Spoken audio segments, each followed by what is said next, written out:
ಇರುವ ಹಾಗೆ ರಾಜ್ಯದಲ್ಲಿ ಈಗ ಭಾರಿ ಚರ್ಚೆ ಆಗ್ತಾ ಇರುವಂತಹ ವಿಚಾರ ಬೈ ಎಲೆಕ್ಷನ್ ಅನ್ನು ಮೀರಿ ಉದ್ಯೋಗ ಭರ್ತಿ ಯಾವಾಗ ಮಾಡುತ್ತೆ ಸರ್ಕಾರ ಅನ್ನುವಂಥದ್ದು.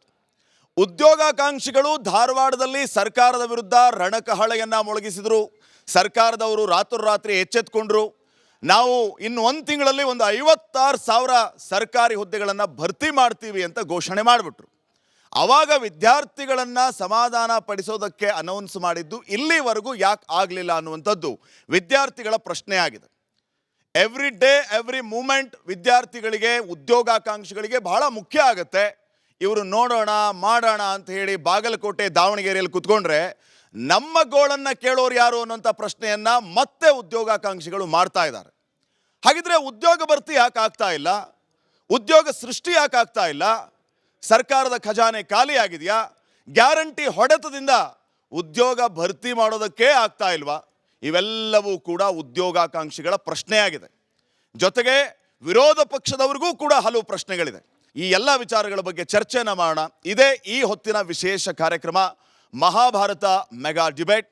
ನಾನು ಈ ವಿಶೇಷ ಕಾರ್ಯಕ್ರಮಕ್ಕೆ ವಿಶೇಷ ಅತಿಥಿಗಳನ್ನು ಸ್ವಾಗತಿಸ್ತಾ ಇದ್ದೀನಿ. ಬಿಜೆಪಿಯಿಂದ ಕಾಂಗ್ರೆಸ್ನಿಂದ ವಕ್ತಾರರು ಬಂದಿದ್ದಾರೆ, ಅವ್ರನ್ನ ಕಾರ್ಯಕ್ರಮಕ್ಕೆ ಸ್ವಾಗತಿಸ್ತಾ ಇದ್ದೀನಿ. ಮೊದಲೇದಾಗಿ ಬಿಜೆಪಿಯಿಂದ ಸುರಭಿ ಹೊದಿಗೇರಿ ಅವರು ಆಗಮಿಸಿದ್ದಾರೆ, ಅವ್ರನ್ನ ಕಾರ್ಯಕ್ರಮಕ್ಕೆ ಸ್ವಾಗತಿಸ್ತಾ ಇದ್ದೀನಿ. Madam welcome. ಹಾಗೇನೆ ಕಾಂಗ್ರೆಸ್ನಿಂದ ಸ್ವಾತಿ ಅವರು ಬಂದಿದ್ದಾರೆ, ನಿಮಗೂ ಕೂಡ ಆತ್ಮೀಯ ಸ್ವಾಗತ. ಎಲ್ಲದಕ್ಕಿಂತ ಮುಖ್ಯವಾಗಿ ನಮ್ಮ ವೀಕ್ಷಕ ಪ್ರಭುಗಳು ಹಾಗೇನೆ ಜೆನ್ಜಿ ಉದ್ಯೋಗಾಕಾಂಕ್ಷಿಗಳು ಇಲ್ಲಿ ನನ್ನ ಎಡಬಲದಲ್ಲಿದ್ದಾರೆ, ನಿಮಗೂ ಕೂಡ ಆತ್ಮೀಯ ಸ್ವಾಗತ, ವೆಲ್ಕಮ್. ನಾನು ಕಾರ್ಯಕ್ರಮವನ್ನು ಆರಂಭ ಮಾಡ್ತಾ ಇದ್ದೀನಿ ಸುರಭಿ ಅವರಿಂದ. ಪ್ರಾಮಾಣಿಕವಾಗಿ ಉತ್ತರವನ್ನು ನಾವು ಬಯಸಿದರೆ ಯಾಕೆ ಉದ್ಯೋಗ ಭರ್ತಿ ಆಗ್ತಾ ಇಲ್ಲ, ನಿಮ್ಮ ಅವಧಿಯಿಂದನೂ ಕೇಳಿ ಬರ್ತಾ ಇರುವಂಥ ಪ್ರಶ್ನೆ ಇದು. ಇದಕ್ಕೆ ನಿಮ್ಮ ಉತ್ತರ ಏನು? ನಮಸ್ತೆ. ಮೊದಲನೇದಾಗಿ ಧನ್ಯವಾದಗಳು. ಇಂತಹ ಒಂದು ಮುಖ್ಯ ವಿಷಯವನ್ನು ನೀವು ಇವತ್ತು ಮೆಗಾ ಡಿಬೇಟ್ ಮೂಲಕ ಜನರಿಗೆ ತಲುಪಿಸೋಕ್ಕೆ ಪ್ರಯತ್ನ ಪಡ್ತಾ ಇದ್ದೀರಾ. ಮತ್ತು ಬಂದಿರುವಂತಹ ಎಲ್ಲ ನನಗೆ ಖುಷಿ ಆಗ್ತಾ ಇರೋದು ಏನು ಅಂದರೆ, ಬಹಳಷ್ಟು ಜನ ಜೆನ್ಜಿ ಅವರು ಕಾಣಿಸ್ತಾ ಇದ್ದಾರೆ ಆಡಿಯನ್ಸ್ನಲ್ಲಿ. ಅವ್ರದ್ದೇ ಆದಂತಹ ಭವಿಷ್ಯ, ನಮ್ಮದೇ ಆದಂತಹ ಭವಿಷ್ಯದ ಬಗ್ಗೆ ಚರ್ಚೆ ವಿಷಯ. ಹಾಗಾಗಿ ಖುಷಿ ಆಗ್ತಾ ಇದೆ ಈ ಚರ್ಚೆ ಮಾಡೋದಕ್ಕೆ. ಆದರೆ ಚರ್ಚೆಯ ವಿಷಯ ನಾನು ಯೋಚನೆ ಮಾಡಿದಾಗ ಬೇಸರ ಆಗುತ್ತೆ. ಯಾಕೆ ಅಂದರೆ, ನಾವು ಯುವ ಪೀಳಿಗೆಯ ಸೇರಿಕೊಂಡು ಯುವ ಪೀಳಿಗೆಯ ನೇತೃತ್ವ ತಗೊಂಡು ಅಂತ ಹೇಳೋದಕ್ಕಾಗಲ್ಲ. ಆದರೆ ಒಂದು ವಾಯ್ಸ್ ಆಗಿ ಪ್ರತಿ ಬಾರಿ ಬಂದು, ನಾನು ಇದನ್ನು ಪಕ್ಷ ಅಂತ ಹೇಳೋದಿಲ್ಲ, ಪ್ರತಿ ಬಾರಿ ಬಂದು KPSC ಮತ್ತು ನಮ್ಮ ಕರ್ನಾಟಕದಲ್ಲಿ ಆಗ್ತಿರುವಂಥ ರಿಕ್ರೂಟ್ಮೆಂಟನ್ನು ನಾವು ಸ್ಟ್ರೀಮ್ಲೈನ್ ಮಾಡೋಕ್ಕಾಗಿಲ್ಲ ಅಂತ ತಲೆ ತಗ್ಗಿಸ್ಕೊಂಡು ಹೇಳಬೇಕಾಗಿರುವಂಥದ್ದು ಬಹಳ ಆದಂತಹ ಒಂದು ವಿಷಯ. ಯಾಕೆ ಅಂದರೆ, ಭಾರತ ಮೀಡಿಯನ್ ಏಜ್ ಇರೋದು ಇವತ್ತು 28.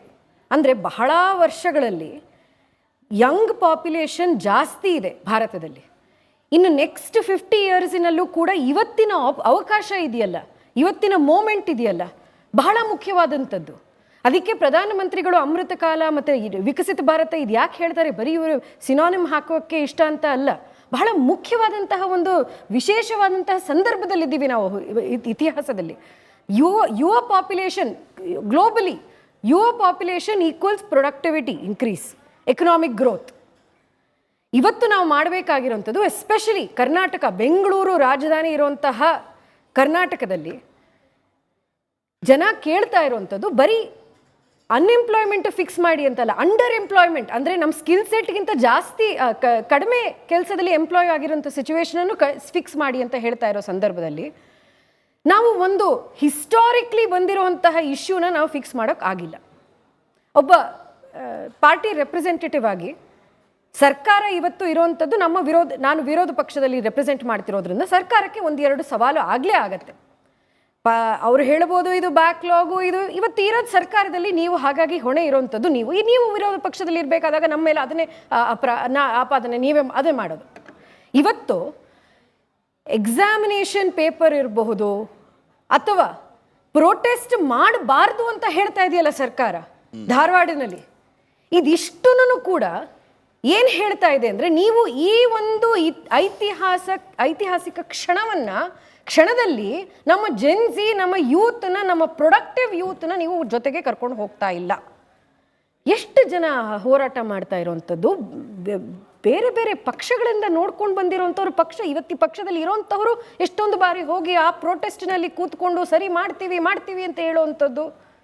ಇದನ್ನು ಸರಿ ಮಾಡೋದಕ್ಕೆ, ಡಿಜಿಟೈಸ್ ಮಾಡೋದಕ್ಕೆ, ಸೆಂಟ್ರಲ್ ಮಾಡಿರುವಂತಹ ಟ್ರಸ್ಟನ್ನು ಬಿಲ್ಡ್ ಮಾಡೋದಕ್ಕೆ ಯಾಕೆ ನಮ್ಮ ಕೈಲಿ ಆಗ್ತಾ ಇಲ್ಲ? ಇವತ್ತು ದಯವಿಟ್ಟು ನೀವು ನನಗೆ ನಿಮ್ಮ ಮೇಲೆ ಕಾಂಗ್ರೆಸ್ನವರ ನೇರ ಆರೋಪ ಏನಂದ್ರೆ ಸುರಭಿ ಅವರೇ, ನೀವು ಅಧಿಕಾರವನ್ನ ಬಿಟ್ಕೊಟ್ಟಾಗ, ನೀವು ಸೋತಾಗ 2 ಲಕ್ಷ ಹುದ್ದೆಗಳು ಖಾಲಿ ಇತ್ತು. ಇದು ನಿಮ್ಮದೇ ಬಳುವಳಿ ಅಂತ ಹೇಳ್ತಾರ. ನೀವು ಕೋವಿಡ್ ಟೈಮ್ನಲ್ಲಿ ಆಗದೆ ಇರುವಂತಹ ರಿಕ್ರೂಟ್ಮೆಂಟಿನ ಆಚೆ ಕಡೆ ನೋಡ್ಕೊಂಡು ಬಂದರೆ, ಆ rate of filling of posts ನಮ್ಮ ಸರ್ಕಾರದಲ್ಲಿ ಜಾಸ್ತಿ ಮಾಡಿದ್ದೀವಿ ಈ ಸರ್ಕಾರದ ಕಂಪ್ಯಾರಿಸನ್ ಮಾಡಿದ್ರೆ. ಆಯಿತು, ಒಪ್ಪೋಣ. ಆದಂತಹ ಸಂದರ್ಭದಲ್ಲಿ ಎಸ್ಪೆಷಲಿ ಆ ಕೋವಿಡ್ ಟೈಮ್ನಲ್ಲಿ ರಿಕ್ರೂಟ್ಮೆಂಟ್ ಆಗಲಿಲ್ಲ, ಫ್ರೀಸ್ ಇತ್ತು. ನೀವು ಯಾಕೆ ಇವಾಗ ಕಂಟಿನ್ಯೂ ಮಾಡಿ? ಏನು ರೀಸನ್ ಏನು? ನೀವು ನಮ್ಮ ಮೇಲೆ ಇದನ್ನ ಮರು ಪ್ರಶ್ನೆ ಕೇಳಿದ್ರೆ, ಇವಾಗ ಇದು ಒಂದು ಪ್ರತಿ ಬಾರಿನೂ ನೆಹರೂನ ನಾಪಿಸ್ಕೊಳ್ತೀವಲ್ಲ ನಾವು, ಯಾವುದಾದ್ರೂ ಒಂದು ಸೆಂಟ್ರಲಲ್ಲಿ ಲಾ ಅಥವಾ ಪಾಲಿಸಿ ಚೇಂಜ್ ಮಾಡಿದಾಗ ಎಲ್ಲ ಹೇಳ್ತಾರೆ, ನೀವು ಯಾಕೆ ನೆಹರು ತನಕ ಹೋಗ್ತೀರಾ, ನೀವು ಯಾಕೆ ನೆಹರು ತನಕ ಹೋಗ್ತೀರಾ ಅಂತ. ಕೇಳಿಸ್ಕೊಳ್ಳಿ, ಬಹಳ ಬಹುಶಃ ಆಡಿಯನ್ಸಲ್ಲಿರೋರು ನಗ್ತಾ ಇದ್ದಾರೆ, ಅವರೂ ಅದನ್ನು ಹೇಳ್ತಾರೇನೋ, ನೀವು ಯಾಕೆ ಯಾವಾಗಲೂ ನೆಹರು ಜಪ ಮಾಡ್ಕೊಂಡು ಕೂತಿರ್ತೀರಾ ಅಂತ.